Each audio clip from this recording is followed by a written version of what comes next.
بسم اللہ الرحمن الرحیم نحمدہ ونصلی ونسلم علی رسولہ الکریم اما بعد۔ دوستو، آج کے ویڈیو میں آپ کو باغ والوں کا قصہ سناؤں گا۔ قرآن کریم میں 29ویں پارے میں سورہ قلم ہے۔ اس صورت میں اس قصے کی طرف اشارہ ہے۔ قصہ یہ ہے کہ ایک شخص تھا، بہت نیک تھا، اس کا ایک باغ تھا۔ اس کی یہ عادت تھی، اس کا یہ معمول تھا کہ باغ میں سے جو فصل آتی کچھ حصہ اپنی ضروریات کے لیے رکھتا، رشتہ داروں کو دیتا اور فقراء اور مساکین اور محتاجوں کو بھی دیتا۔ جب اس کا انتقال ہو گیا تو یہ باغ اس کے بیٹوں کے حصے میں آیا، وراثت میں۔ بیٹوں نے سوچا کہ ہمارے ابا تو محتاجوں اور فقیروں کو دیتے تھے، یہ باغ ہماری ملکیت میں، ہماری مالکی کا ہے، ہم کیوں فقیروں کو دیں؟ چنانچہ انہوں نے طے کیا کہ ہم فقیروں اور محتاجوں کو نہیں دیں گے۔ اور یہ بھی انہوں نے سوچا کہ جب آئندہ جب فصل کاٹنے کا وقت آئے گا تو ہم صبح صبح چلے جائیں گے اور فصل کاٹ لیں گے، تاکہ کسی کو خبر نہ لگے۔ اگر خبر لگ جائے گی تو فقراء اور محتاج وہاں آ جائیں گے اور کچھ مانگیں گے۔ اس لیے انہوں نے طے کیا کہ ہم ایسے وقت صبح صبح فصل کو نکال لیں گے تاکہ کوئی محتاج اور کوئی فقیر لینے کے لیے نہ آئے۔ چنانچہ جب کاٹنے کا وقت آیا تو انہوں نے کہا کہ ہمیں صبح جلدی جانا ہے، ہم صبح جلدی جائیں گے اور کاٹ کر آ جائیں گے، فقیر اور محتاجوں کو پتہ بھی نہیں چلے گا۔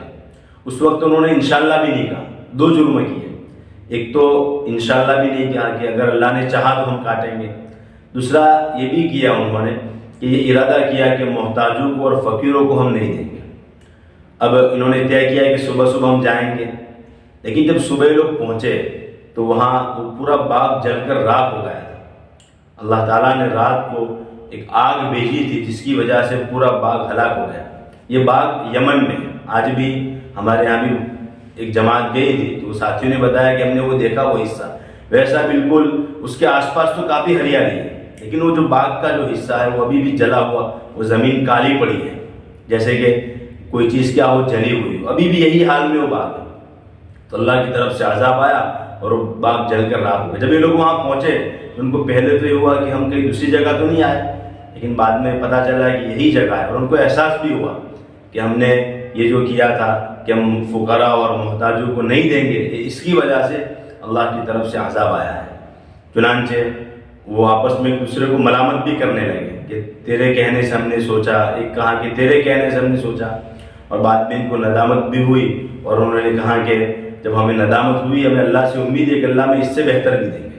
اور اس قصے میں آگے یہ بھی ہے، اللہ تعالیٰ نے فرمایا وَلَعَذَابُ الْآخِرَةِ أَكْبَرُ، اللہ نے فرمایا کہ دنیا میں تو ہم چھوٹی چھوٹی سزا دیتے ہیں، آخرت کا عذاب تو اس سے بڑا ہوا۔ یہ اللہ کا ضابطہ ہے کہ اللہ تعالیٰ اصلاح کرنے کے لیے، سدھارنے کے لیے دنیا میں چھوٹی چھوٹی سزائیں دیتے ہیں تاکہ لوگ رجوع کر لیں، لوگ غلط کام سے باز آ جائیں۔